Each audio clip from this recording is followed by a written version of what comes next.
In the stifling heat of the Japanese countryside, there is a legend that only appears when the sun is at its peak and the air begins to shimmer. It's called the Kune-kune, which translates to the Wriggling Body, and it destroyed the life of a young boy visiting his grandparents. He was playing near the rice fields one afternoon when he spotted something bizarre in the distance. A tall, white figure twisting and swaying violently back and forth like it was being thrashed by a gale. The terrifying detail was that the air was completely dead still. Not a single blade of grass was moving, yet this white shape continued its frantic, unnatural dance.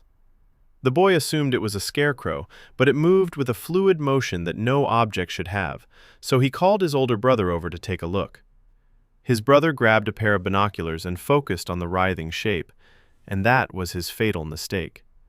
The moment he saw it clearly, his face drained of all color, and he went instantly silent. By the time they walked back to the farmhouse, the silence had turned into madness, and the older brother began laughing hysterically to himself whilst muttering words that made absolutely no sense. When their grandfather heard the story, he turned pale with fear and told them they had seen the Kune-kune. He explained that watching it from afar is harmless, but trying to understand what it really is, trying to see its true form, creates a shock that shatters the human mind. The warning came too late, because just a few days later, the older brother vanished without a trace. Since then, no one has ever been able to find him.